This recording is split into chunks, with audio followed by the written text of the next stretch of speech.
Sauce ciego, mujer dormida, de Haruki Murakami.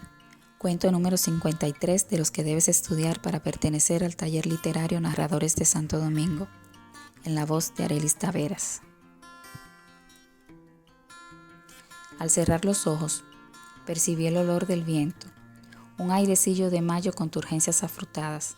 Ahí estaba la piel y la pulpa, blanda y jugosa, y las semillas.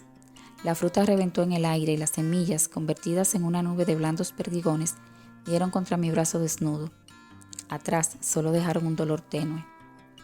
¿Qué hora es?, me preguntó mi primo. Como yo le llevaba casi 20 centímetros de estatura, me hablaba con el rostro alzado hacia mí. Eché una ojada al reloj de pulsera, las 10:20. ¿Va bien ese reloj?, me preguntó mi primo. Yo diría que sí. Mi primo me tiró de la muñeca y observó el reloj. Sus dedos eran finos y suaves, más fuertes de lo que cabía esperar. Oye, ¿es caro? No, ¿qué va? Es una baratija, contesté echándole otro vistazo a la esfera. No hubo respuesta. Al mirar a mi primo descubrí que me observaba con una expresión de desconcierto. Aquellos dientes blancos que le asomaban entre los labios parecían huesos atrofiados. Es una baratija, repetí, articulando bien cada sílaba y mirándolo a la cara. Es una baratija, pero funciona muy bien. Él asintió en silencio. Mi primo es sordo de la oreja derecha. Justo al empezar primaria, una pelota de béisbol le dio en la oreja y su oído se resintió. Pero esto apenas supone un impedimento a la hora de llevar a cabo sus quehaceres diarios. Va a una escuela normal. Su vida se desarrolla con normalidad. En clase, a fin de poder orientar hacia el profesor la oreja izquierda, se sienta siempre en el extremo derecho de la primera fila. No saca malas notas. Por lo que respecta a los ruidos ambientales, hay épocas en las que los oye bastante bien y otras en las que no, alternativamente, como el flujo y el reflujo de la marea.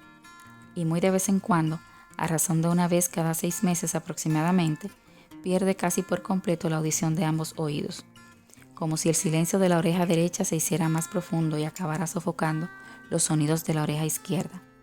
Cuando esto sucede, como es lógico, deja de poder llevar una vida normal e incluso tiene que faltar durante un tiempo a clase.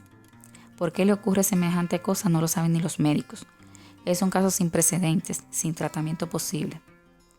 Que un reloj sea caro no quiere decir que sea bueno, dijo mi primo, como si intentara convencerse a sí mismo. El que yo tenía antes era bastante caro, pero funcionaba fatal. Me lo compraron al empezar secundaria, pero al año lo perdí y desde entonces no llevo, como no han vuelto a comprarme otro. Pues debe ser complicado apañársela sin reloj, ¿no? ¿Qué?, repuso mi primo. ¿No es complicado eso de no llevar reloj?, repetí mirándolo a la cara. No tanto, contestó moviendo la cabeza en un ademán negativo. Yo no vivo solo en medio de la montaña. La hora se la puedo preguntar a cualquiera. Sí, claro, dije, y volvimos a enmudecer durante unos instantes. Era consciente de que debería ser un poco más amable con él, hablarle de esto y de lo otro, intentar disipar el nerviosismo que sentía antes de llegar al hospital. Pero habían transcurrido 5 años desde que nos vimos por última vez. Durante esos 5 años, mi primo había pasado de los 9 a los 14 años, y yo, de los 20 a los 25. Y ese lazo de tiempo había levantado entre nosotros una barrera opaca imposible de atravesar. Me esforzaba en pronunciar las palabras oportunas, pero éstas se negaban a acudir a mis labios. Y a cada balbuceo, a cada omisión, mi primo me miraba con la expresión apurada, con la oreja izquierda ligeramente vuelta hacia mí. ¿Qué hora es?, me preguntó mi primo. Las 10:20, le contesté. El autobús llegó a las 10:32. El autobús era mucho más moderno que los de mi época de instituto. El cristal de la ventanilla del conductor era grande, parecía un enorme bombardero desprovisto de alas, y estaba más lleno de lo que esperaba. No tanto como para que hubiese gente de pie en el pasillo, pero lo suficiente para que no pudiéramos sentarnos juntos. Así que optamos por permanecer de pie ante la salida posterior. De todas formas, el trayecto no era demasiado largo. Lo que yo no lograba explicarme era por qué había tanta gente a aquella hora. El autobús iniciaba su trayecto en una estación de los ferrocarriles Bilbaos, recorría una urbanización de la zona alta y volvía a la estación. A lo largo del camino no había ningún lugar de interés turístico ni ninguna institución. Había algunos colegios y a la hora de ir a la escuela el autobús estaba siempre lleno, pero a mediodía no tendría por qué estarlo tanto. Mi primo se agarró con una mano a la barra y yo a la correa que colgaba del techo. El autobús brillaba.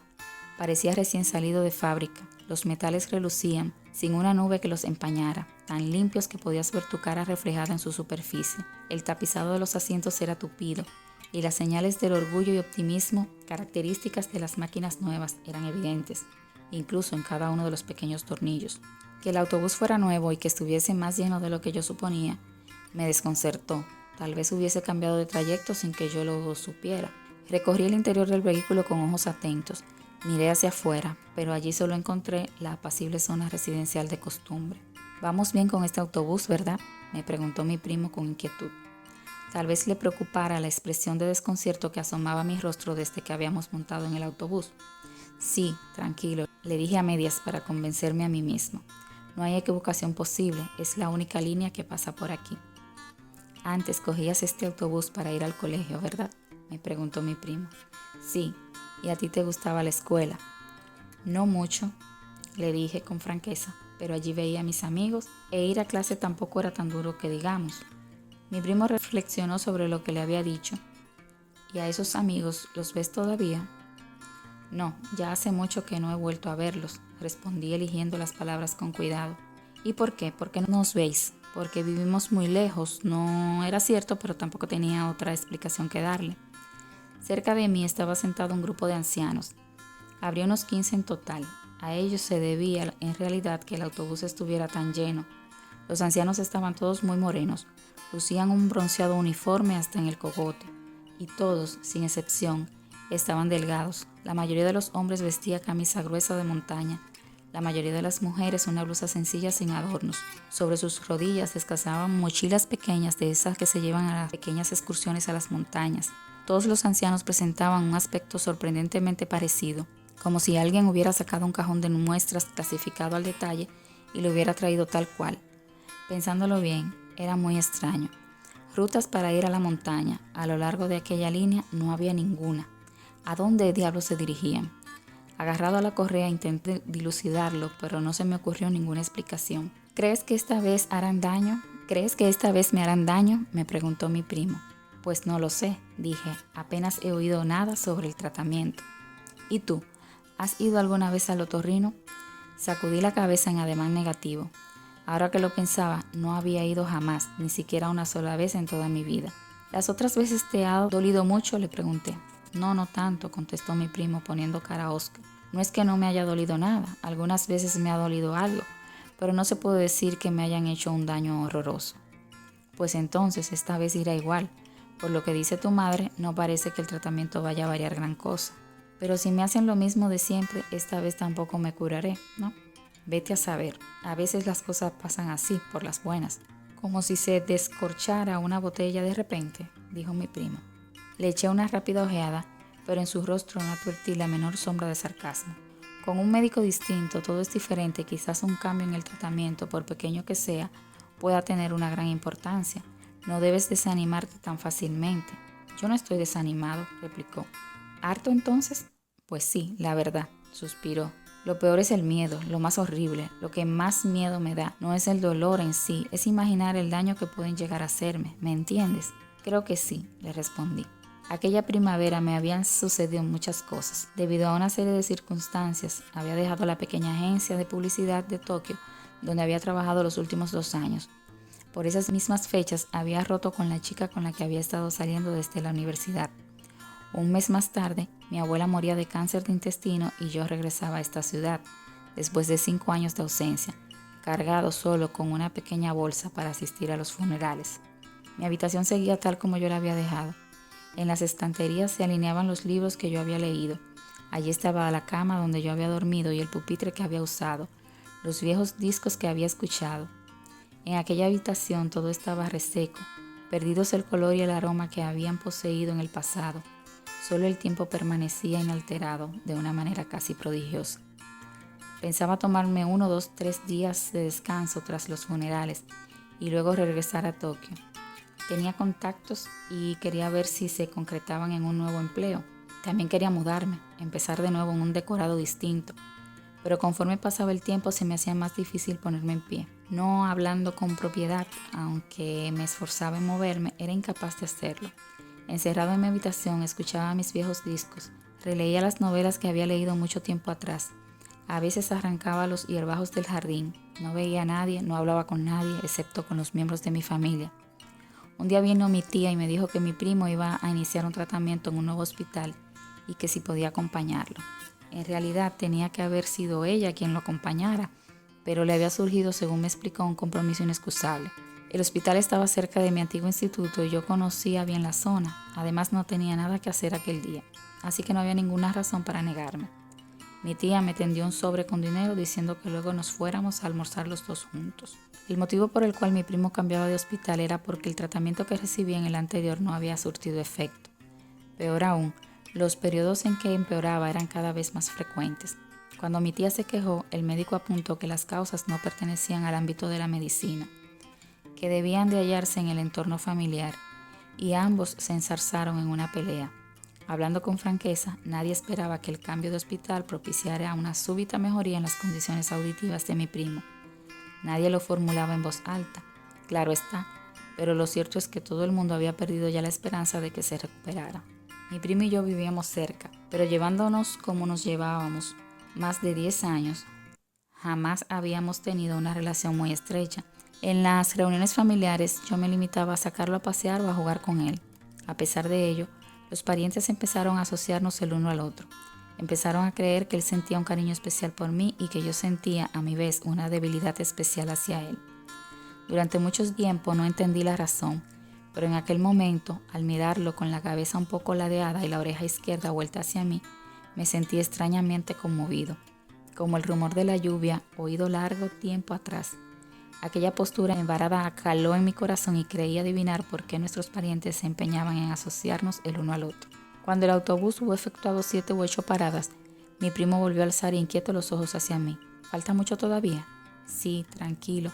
El hospital es muy grande, es imposible que nos pasemos de largo.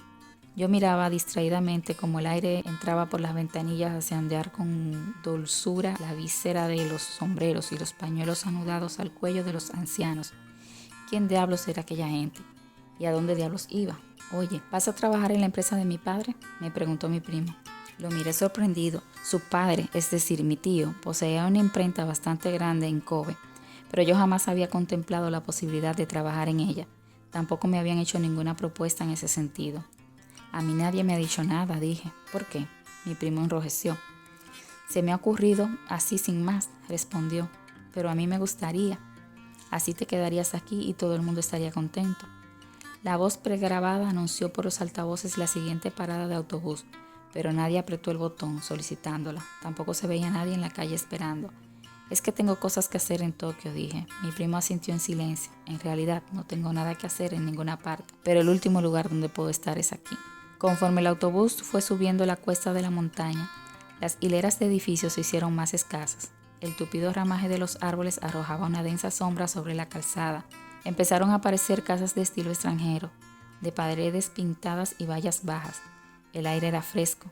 Cada vez que el autobús tomaba una curva, el mar aparecía bajo nuestros ojos para desaparecer a continuación. Mi primo y yo fuimos siguiendo con la mirada el paisaje hasta llegar al hospital. Mi primo me dijo que la visita sería larga y que no me necesitaba, que lo esperara en alguna parte.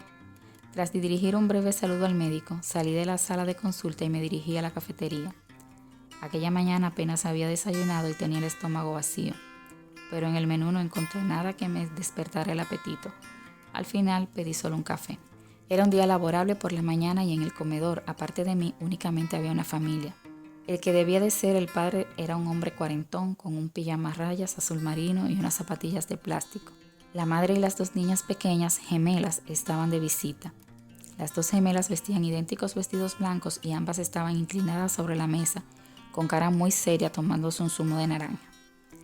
Las heridas o la enfermedad del padre no parecían ser graves y en el rostro de todos, tanto en el de los padres como en el de las hijas, se reflejaba el aburrimiento. Al otro lado de la ventana se extendía el césped.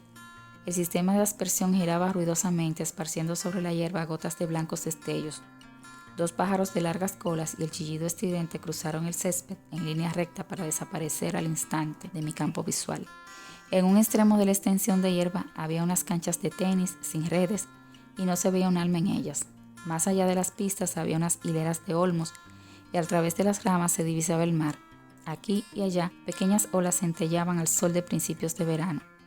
El viento que soplaba a través de los árboles hacía oscilar las hojas verdes de los olmos y desviaba levemente la regular aspersión del sistema de riego. Tuve la sensación de haber visto aquella escena en el pasado, en algún otro lugar. Un amplio cuadro de césped, dos gemelas tomando zumo de naranja, unos pájaros de larga cola que volaban a alguna parte, el mar asomado tras unas pistas de tenis sin red. Pero se trataba de una ilusión. Era una sensación terriblemente vívida e intensa, pero yo sabía que no era más que una ilusión. Era la primera vez que pisaba aquel hospital. Apoyé los dos pies en la silla delante, respiré hondo y cerré los ojos. En la oscuridad vi una masa blanca. Se dilataba y contraía en silencio como un microorganismo bajo la lente del microscopio. Mutaba y se multiplicaba, se dispersaba y volvía a agruparse. Hacía 8 años que había ido a aquel hospital, un pequeño hospital junto al mar. Por las ventanas de la cafetería solo se veían unos laureles. El edificio era viejo y olía siempre a lluvia. Habían operado del pecho a la novia de un amigo mío y habíamos ido a visitarla los dos. Eran las vacaciones estivales del segundo año de instituto. No fue una intervención quirúrgica importante. Solo le corrigieron la posición de una costilla que, de nacimiento, ella tenía ligeramente desplazada hacia adentro. Tampoco se trató de una operación de urgencia, sino de una de esas operaciones ineludibles que, ya que tienes que hacértela un día u otro, te las quitas de encima en cuanto puedes.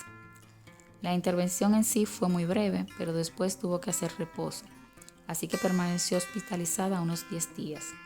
Nosotros dos fuimos a verla al hospital montados en una Yamaha 125cc. A la ida condujo él, a la vuelta yo. Me había pedido que lo acompañara. No quiero ir solo al hospital, me dijo. Mi amigo se pasó por la confitería que había enfrente de la estación y compró unos bombones. Yo me agarraba con una mano y un cinturón mientras, con la otra, hacía la caja de los bombones. Aquel día hacía calor y nuestras camisas se empaparon enseguida de sudor, para acto seguido secarse al viento. Mientras conducía, mi amigo cantaba una canción estúpida a voz en cuello. Aún recuerdo el olor de su sudor. Aquel amigo murió poco después. La novia llevaba un pijama azul y sobre los hombros una fina bata que le llegaba hasta las rodillas. En la cafetería nos sentamos los tres en una mesa, nos fumamos unos short hop, bebimos Coca-Cola y comimos helados.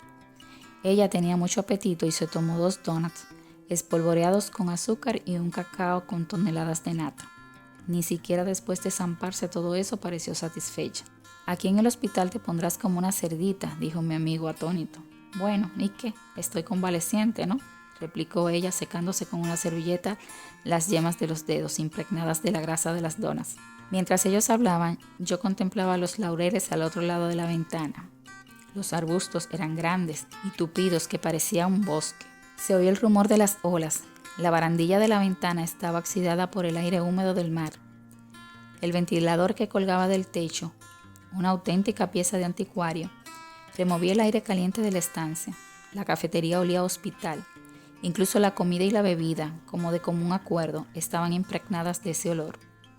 El pijama de la chica tenía 2 bolsillos en el pecho. En uno llevaba un pequeño bolígrafo dorado. Cuando se inclinaba hacia adelante, tras el escote de pico se veía un pecho liso y blanco al que no le había dado luz del sol. Mis recuerdos se detenían en ese punto. Intenté recordar qué sucedió a continuación. Me tomé una Coca-Cola, contemplé los laureles, le vi el pecho y ¿qué ocurrió después?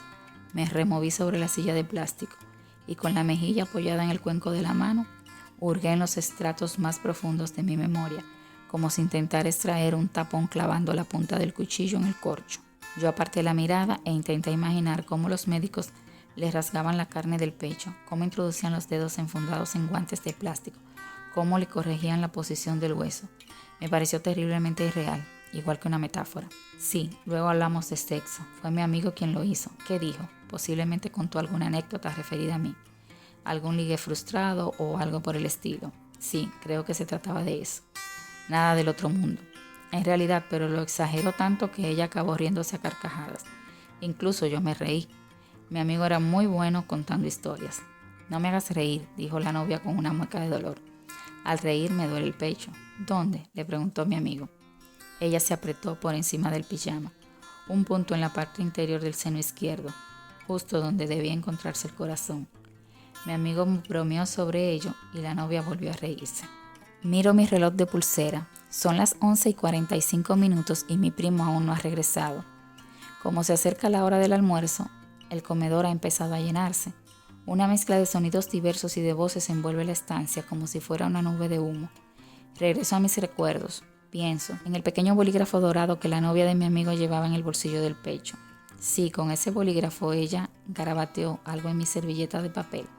Hizo un dibujo, pero el papel de la servilleta era demasiado blando y la punta del bolígrafo no se deslizaba bien por su superficie. Con todo, la novia de mi amigo dibujó una colina. En la cima había una casita. Dentro de la casita había una mujer durmiendo. Alrededor de la casa crecían los sauces ciegos y eran estos los que le provocaban el sueño. ¿Y qué diablos son los sauces ciegos?, preguntó mi amigo. Pues esos árboles de ahí. Jamás he oído hablar de ellos. Es que me los he inventado yo, sonrió ella. Los sauces ciegos tienen un polen muy fuerte y cuando unas pequeñas moscas portadoras de ese polen penetran el oído de una mujer, ésta se queda dormida. La novia de mi amigo cogió una servilleta de papel y dibujó un sauce ciego. Era un árbol del tamaño similar a la azalea.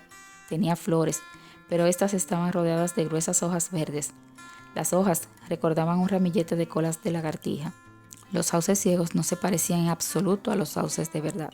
¿Tienes tabaco?, preguntó mi amigo. Le arrojé por encima de la mesa un paquete de short hop y una caja de cerillas empapadas de sudor. Los sauces ciegos parecen pequeños, pero sus raíces son terriblemente profundas, explicó ella. De hecho, cuando llegan a determinada edad, los sauces ciegos dejan de crecer hacia arriba y empiezan a extenderse hacia abajo, como si se nutrieran de las tinieblas. Entonces, las moscas transportan el polen, penetran en el oído de una mujer y la duermen, ¿no?, dijo mi amigo mientras intentaba trabajosamente encender un cigarrillo con una cerilla húmeda. ¿Y qué hacen luego esas moscas? Se quedan dentro del cuerpo de la mujer y van comiéndose su carne. Claro, explicó ella. Ñam, ñam, dijo mi amigo. Sí, aquel verano ella estaba escribiendo un largo poema sobre los sauces ciegos y nos explicó de qué iba. Eran sus únicos deberes de verano. Se inventó una historia basada en un sueño que había tenido una noche y tardó una semana en escribir en la cama una larga poesía. Mi amigo dijo que la quería leer, pero ella se negó aduciendo que todavía no había perfilado los detalles y a cambio hizo un dibujo y nos explicó el contenido de la poesía. Un joven subió a la colina para salvar a la mujer dormida por el polen de los sauces ciegos. Ese soy yo, seguro, intervino mi amigo. Ella sacudió la cabeza. No, no eres tú. ¿Y tú? ¿Eso puedes saberlo?, preguntó mi amigo. Sí, dijo ella con la cara muy seria. No sé cómo, pero lo sé. ¿Te sientas mal? Pues claro, tú dirás, dijo mi amigo, medio en broma, frunciendo el entrecejo. El joven iba subiendo despacio la colina y abriéndose paso por los frondosos sauces ciegos. A decir verdad, era la primera persona que subía a la colina desde que los sauces ciegos se habían adueñado de ella. Con la gorra encasquetada hacia las cejas, el joven avanzaba ahuyentando con una mano las moscas que pululaban a su alrededor, para ver a la joven dormida, para despertarla de su largo y profundo sueño. Pero, allá en lo alto de la colina, las moscas ya habían devorado el cuerpo de la mujer, ¿verdad?, dijo mi amigo. En cierto sentido, respondió ella. Eso de que en cierto sentido su cuerpo haya sido devorado por las moscas debe de significar que, en cierto sentido, esta es una historia triste, seguro, dijo mi amigo. Pues tal vez, dijo ella tras reflexionar unos instantes. ¿Qué te parece a ti?, me preguntó. Pues que suena en efecto a historia triste, respondí. Mi primo volvió a las 12:20. Tenía la mirada perdida y llevaba una bolsa con medicamentos en la mano. Plantado en la entrada de la cafetería, tardó mucho tiempo en localizar mi mesa. Sus pasos eran rígidos, como si le costara mantener el equilibrio. Al tomar asiento frente a mí, aspiró una profunda bocanada de aire, como si hubiera estado tan ocupado que se le hubiese olvidado respirar. ¿Cómo ha ido?, le pregunté. Uf, suspiró mi primo. Aguardé unos instantes a que me empezara a hablar, pero no dijo nada. ¿Tienes hambre?, le pregunté. Mi primo asintió en silencio. ¿Tomamos algo aquí entonces? ¿O cogemos el autobús y vamos a comer a la ciudad? ¿Qué prefieres? Mi primo recorrió el interior del local con mirada dubitativa y dijo, aquí mismo está bien. Compré los tickets y pedí el almuerzo para 2, hasta que nos trajeron la comida. Mi primo estuvo contemplando en silencio el paisaje al otro lado de la ventana. El mar, la hilera de robles, los aspersores, la misma vista. En definitiva, que había estado contemplando yo hacía unos instantes.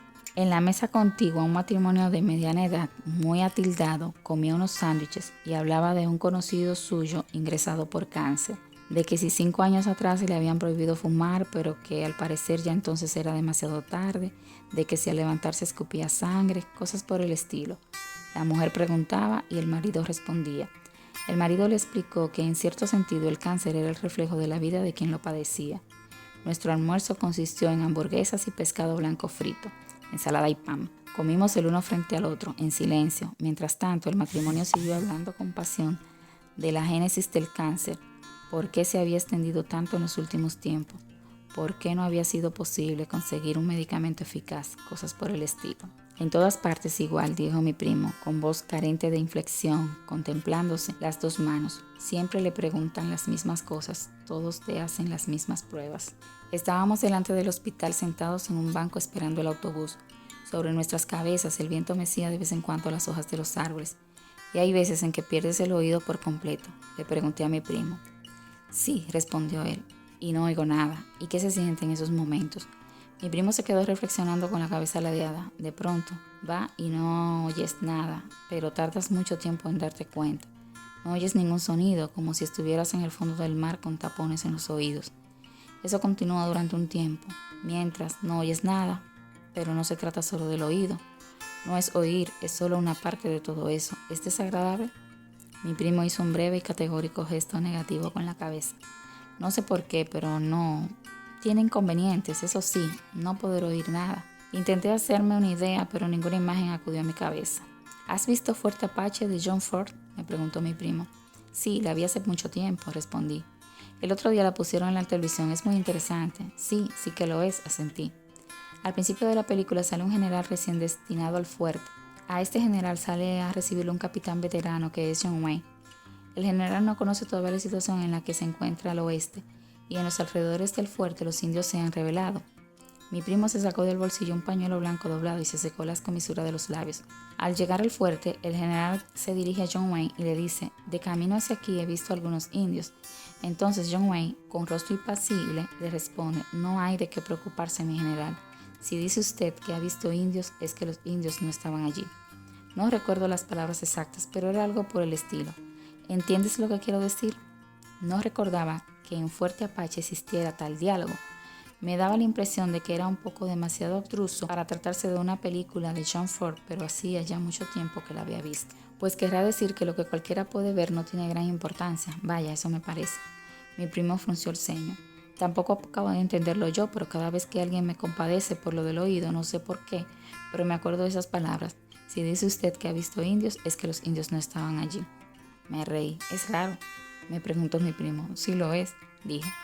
Mi primo también se rió. Hacía tiempo que no lo veía reír. Tras dejar pasar unos instantes, mi primo dijo como si me confiara algo. Oye, ¿puedes mirarme el oído?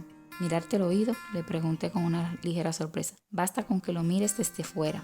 Sí, claro, pero ¿por qué quieres que lo haga? Pues no sé, contestó mi primo sonrojándose. Es que me gustaría que miraras qué aspecto tiene. Vale, dije, ahora mismo te lo miro. Mi primo se sentó dándome la espalda y encaró hacia mí la oreja derecha. Tenía la oreja muy bien formada. En sí era de pequeño tamaño, pero la carne del lóbulo aparecía abultada como una magdalena recién horneada. Se trataba de la primera vez que le inspeccionaba la oreja a alguien. Observándola con atención pude constatar que en comparación con otros órganos del cuerpo humano, la oreja es, desde el punto de vista morfológico, un gran enigma. Presenta en algunos puntos pliegues y vueltas hasta lo irrazonable, en otros protuberancias y depresiones.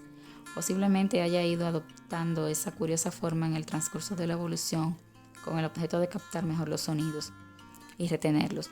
Rodeado de paredes deformes, parece un único agujero negro que se abre como si fuera la entrada de una gruta misteriosa. Pensé en las minúsculas moscas del poema de la novia de mi amigo, anidando en los oídos.